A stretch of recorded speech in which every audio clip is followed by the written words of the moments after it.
Picture it. It's November 1977. Ford Fairlane, dirt brown. And we lived in that for about 3.5 years. My mother is in the passenger seat. My older sister Abby, she's right next to me. She's 11, I'm 9. And my mother's boyfriend is in the driver's seat. His name is Lucky, and he sure as hell isn't. And we're pulling up into Phoenix, Arizona. My sister and I, we're real excited. Do you know why? Because we get a trailer. We might even get to go to school this winter, which is pretty awesome for us. Every city in America has its trailer parks. It's where the monsters live. But man, we're real excited. Do you know why? Because we get indoor plumbing.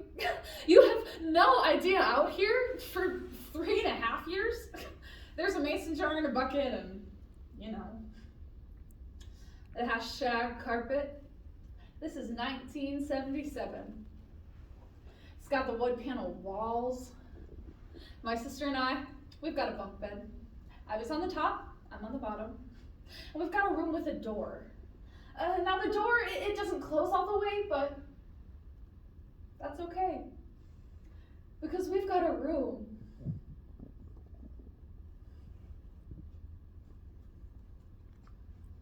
As comedian Jeff Foxworthy's observation that if you own a house with wheels and several cars without, you just might be a redneck, is one way of describing Katie Smith, the author of this story. But despite her poor upbringing, Katie Smith prefers to be known as an obsmath, someone who came to learn late in life. As author Henry Oliver argues, we have no idea how to assess people who might become impressive later on. In 2015, Seattle University hosted a 2-month writing workshop to tell stories on family homelessness to service providers and advocacy groups in the Puget Sound region. It was through this project that the author came to terms with what Maya Angelou called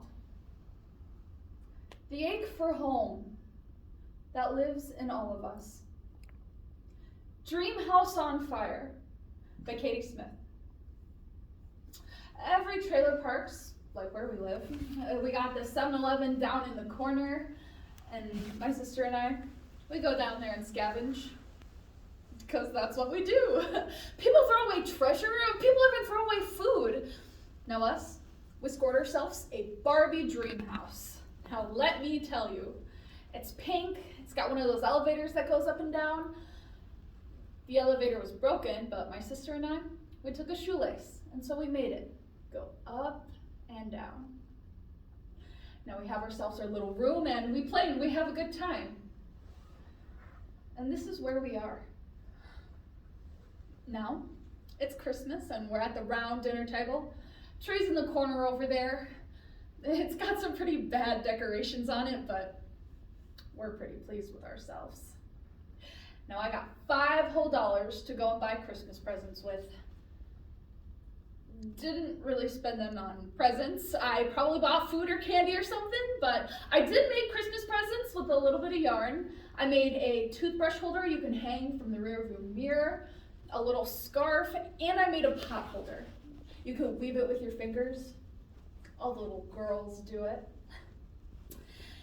And I'm sitting at the table, and Mom's got some canned ham and a box of stovetop stuffing. And we're having dinner.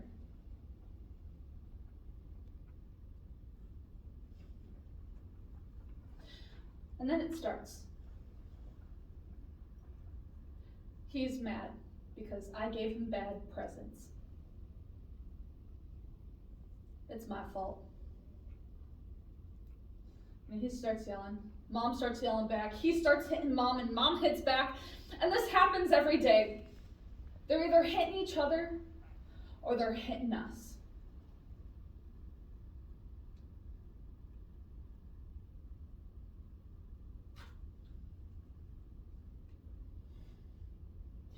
Me and Abby, we've gone to bed, and I'm on the bottom bunk, and they're screaming and yelling like normal. And he's dragging Mom down the hall by her hair. We could see it through the little hole in her door. He's got Mom by her hair, and she's thrashing back and forth, and her hands up like this. And here's where it's different. My older sister Abby takes herself from the top bunk and launches herself through the door and on top of him, and it's different because he drops Mom and he takes my sister and he chucks her into the wall.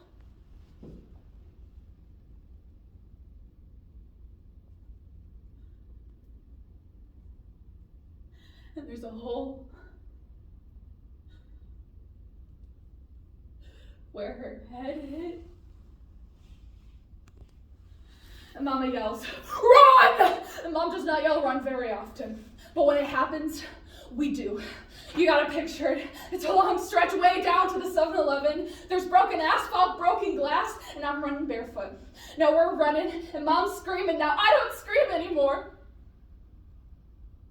I don't scream anymore. I don't cry. I just run. Because that's how I know we're gonna live. And we're running, and we're still running down towards the 7-Eleven, and it's like the face of fucking God!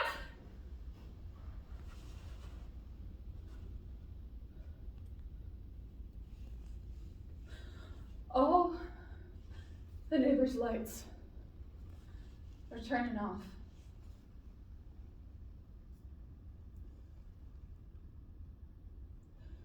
Because nobody will call. Because they didn't want the cops there any more than we did. We're at the 7-Eleven. The lights come, the flashing lights, Christmas lights. It's the police.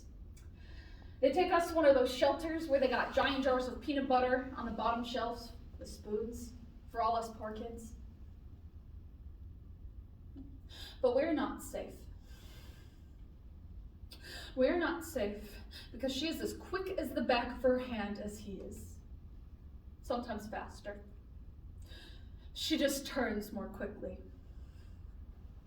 We're not safe because she will go back. We know that. It's not very long, of course. She calls him up on the payphone, and we meet in some random parking lot, and there we are. And we're piling in, and we're moving on. Same thing. Only it isn't. Not too far down the road, we pull into a Greyhound bus station.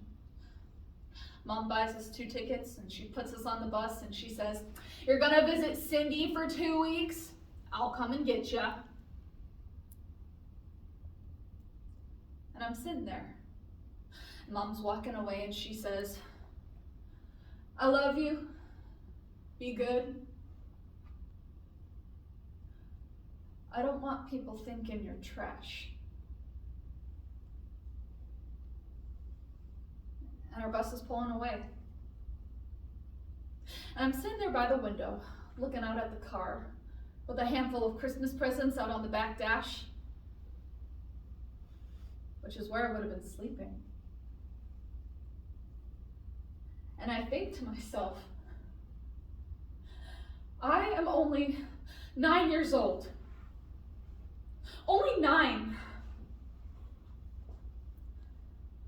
And I will live to see 10.